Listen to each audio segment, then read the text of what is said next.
not graduating and going to the NFL. Yeah, it sucks that we'll lose Skattebo. Yeah. Let's talk about Skattebo. Did not get invited to New York. The Heisman finalists, Travis Hunter, who I believe is going to win it, Ashton Genty, Dylan Gabriel, and Cam Ward. What do you think about that? Just in terms of, Heisman component, it should not go to the quarterback of the best team just because they're the best team. If anything, that they're the best team because of their coach. Their coach is the quarterback of that entire program. So if you're not going to use that as a variable to a Heisman, you're just going to say, oh, well, he's the quarterback one on the best team. No, he's the quarterback one of the best coach in the entire country right now. Yep. So at that point, you're using a lot of recency bias. And you're treating it like an MVP award, which is not what this award is. It's most outstanding player. Not only that, it's extreme recency bias because Skattebo does have the recency play and production, but you are such a Big Ten bias committee that the approach completely devalues any opportunity within our Power 4 Big 12 conference to punch out anyone other than Prime's son or Prime's prodigy. It's ridiculous. Because if anything, T-Mac deserved it over Dylan Gabriel. You think so? Of course. He broke his school's record in receiving yards. He's going to win the best wide receiver in the nation award. What's that one called again? The Balintikoff. Yeah, the Balintikoff. I want to talk about Cam Ward. That's the one I have the biggest gripe with, right? I mean, he's been playing amazing, and he's been playing hero ball. I understand. He's been playing more hero ball than Dylan Gabriel has. Okay, so you think Dylan Gabriel was the less deserving one? 100%. Okay. Well, I knew Cam Skattebo was not. We all knew Cam Skattebo wasn't going to win Heisman, but I think it's a little bit of a slap in the face that he doesn't get an invite to New York. He was, you could argue him or RJ Harvey, but I believe he was the second best running back in the country this year, and he was certainly the most versatile. He's one of the best passing game running backs in all of the nation. So I was disappointed to see him not make the Final Four. Cam Ward, he did have a good season. I will give you that. And maybe honestly, it's a little bit. In my opinion, I think Ashton and RJ would have done the same thing in their respective situations. Like if they flip-flopped, would have done the same thing. You think so?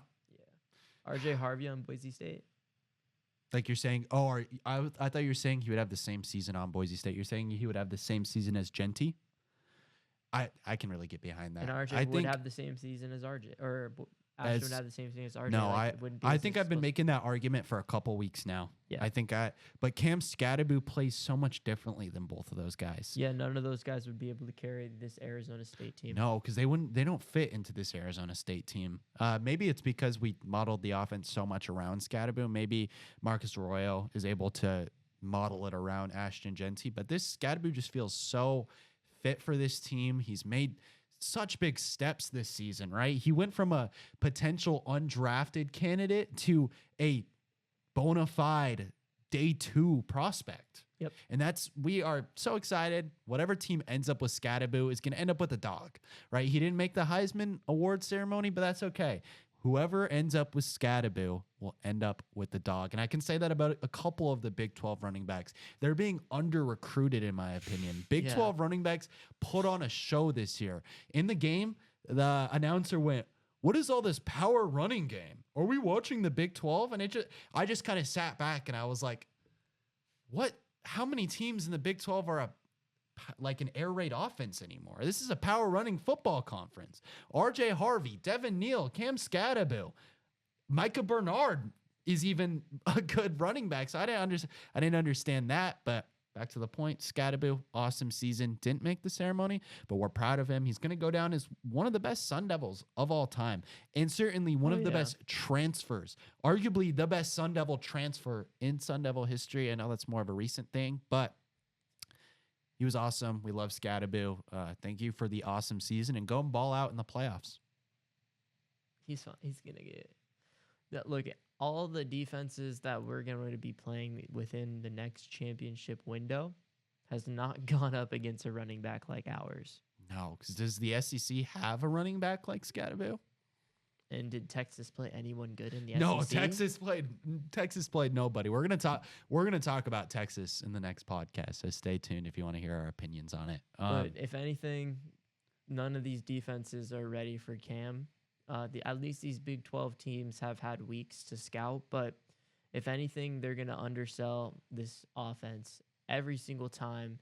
Any sort of team within the game plan who's not coached by Dan Lanning will undersell this ASU team and get punched in the mouth for treating us with low expectations. Because, I mean, like I said, Oregon is the only team that I know could beat or compete with ASU. Because I think that one would be a head-to-head matchup. Like, both of them would go, like, to shootout. Think so? Yeah, 100%. All right. Well, let's hope we get to see Oregon or Ohio State in the next round. Trev, We will. it's been an awesome show, man. Go subscribe. Go check out our TikTok. If you look up Desmond Howard on TikTok, we actually have the #1 video making fun of him. So go look at that because it's pretty funny. So